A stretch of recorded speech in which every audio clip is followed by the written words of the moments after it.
Kali ini saya akan bercerita tentang cerita rakyat yang berasal dari Sumatera Utara, yaitu Legenda Danau Toba. Cerita ini saya ambil dari buku Kumpulan Cerita Rakyat 33 Provinsi karangan Yustitia Angelia. Pada zaman dahulu, ada seorang petani muda yang bernama Toba. Ia hidup menyendiri di gubuk yang kecil, di lokasi lembah yang landai dan subur. Ia mengerjakan sawah dan ladang untuk keperluan hidupnya. Selain mengolah tanah, terkadang ia pun pergi ke sungai yang tak jauh dari rumahnya untuk memancing.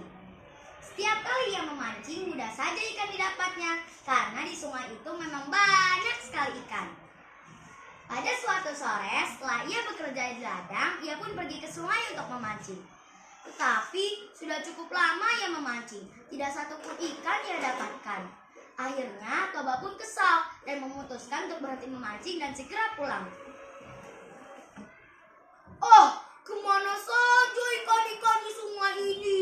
Sejak tadi aku belum mendapat satu ekor ikan kecil sekalipun. Mending aku pulang saja." Tetapi ketika ia hendak menarik pancingnya disambar oleh ikan yang sepertinya cukup besar. "Nah, ini dia. Silakan ikan, kau bawa umpanku kemana kau suka." Setelah ikan tidak bisa melawan lagi, dengan cepat Toba menarik pancingnya. Dan Toba terkejut karena ikan yang ia dapatkan adalah ikan emas yang besar sekali.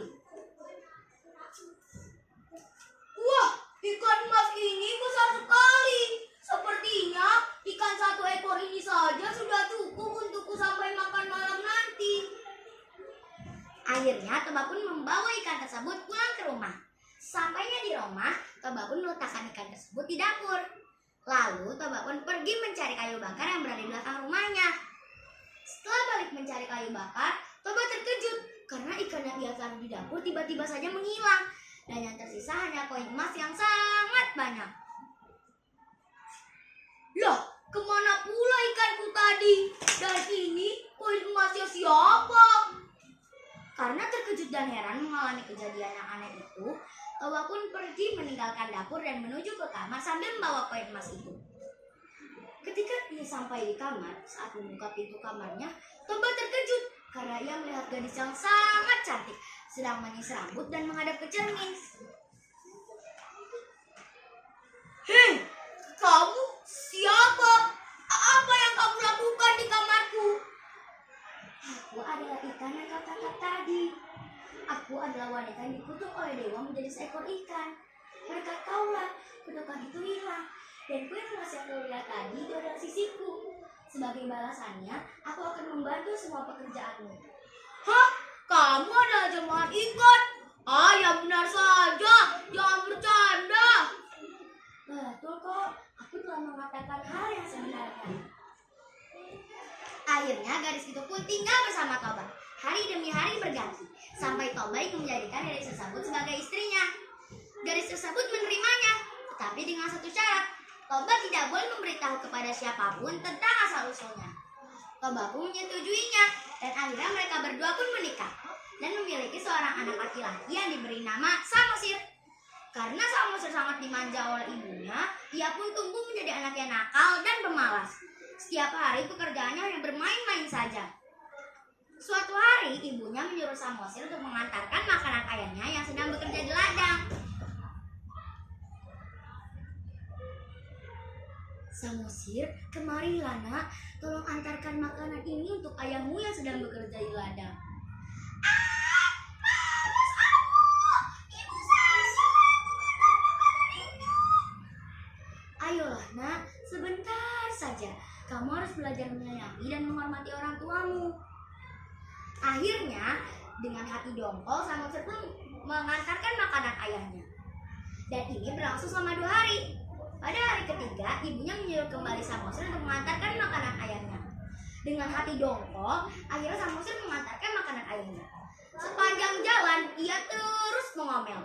Akhirnya, di bawah pohon besar yang rindang, Samosir pun beristirahat, membuka makanan ayahnya, lalu memakan makanan ayahnya. "Nah, ini dia. Besar sekali. Karena terasa lezat, Samosir tidak sadar bahwa sebagian nasi dan lauk pauknya ia makan. Lalu Samosir pun melanjutkan perjalanannya menuju ke ladang. Toba yang dari tadi menunggu dengan rasa lelah dan lapar, sedikit kesal dengan kedatangan Samosir. Hei Samosir, dari mana saja kau ini? Mengapa lama sekali? Mana makananku? Ini ayah makananku. Maaf, aku. Loh, kok tidak utuh? Kau kemanakan nasi dan lauk pauknya? Maaf ayah, tadi aku. Baiklah nak, kali ini kau kumaafkan. Tetapi lain kali jangan kau ulangi lagi perbuatanmu ya nak. Esoknya pun ibunya yang mengantar makanan ayahnya. Pada hari ketiga, ibunya menyuruh kembali Samosir untuk mengantar makanan ayahnya. Sama seperti 3 hari sebelumnya, Samosir memakan lagi makanan ayahnya di tempat yang sama. Padahal matahari sudah hampir condong ke barat dan ayahnya sudah sangat lapar sekali. Lalu Samosir bergegas menuju ladang tempat ayahnya bekerja.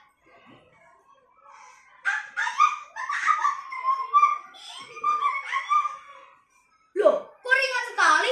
Kamu makan lagi makanan ayah ini? Bohong kamu ya?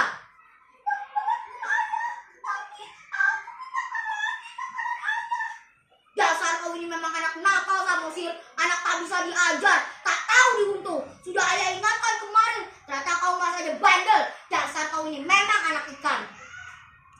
Lalu Samosir pun pulang sambil menangis dan terdesak-desak, lalu mengadu kepada ibunya.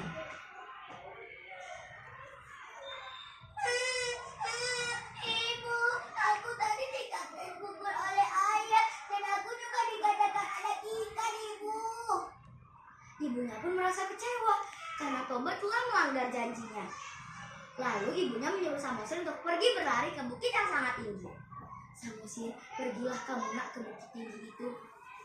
Tanpa bertanya lagi, Samosir segera berlari ke bukit tinggi itu.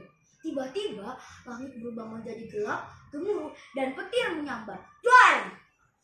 Dan tiba-tiba ada air yang mengalir dari arah sungai. Istrinya Toba pun segera melompat ke air itu dan berubah lagi menjadi seekor ikan. Toba yang sedang berada di ladang terkejut dengan kedatangan air bah tersebut. Hah? Ada apa ini? Hah? Air apa ini? Tolong! Tolong! Toba tak sempat melarikan diri. Ia pun hanyut dan tenggelam di air bah tersebut. Tiba-tiba air bah tersebut berubah menjadi danau dan menyisakan pucuk di tengahnya. Di pucuk itulah semula bukit Samosir berlindung. Dan Toba pun wafat di dalam danau itu. Oleh sebab itu, danau ini disebut dengan Danau Toba. Dan pulau kecil yang berada di tengah-tengahnya disebut dengan Pulau Samosir. Begitulah teman-teman cerita tentang asal-usul legenda Danau Toba. Cerita yang bisa pesan yang bisa kita ambil dari cerita ini adalah: 1. Kita harus selalu menepati janji. 2. Kita harus bisa memaafkan kesalahan orang lain. 3. Kita harus patuh dan hormat kepada orang tua. Bunga melati indah di taman. Cakep. Jumpa lagi bunga selasi. Cakep. Akhir kata saya ucapkan sekian dan terima kasih. Keren Nazifah. Wabarakatuh. Wah.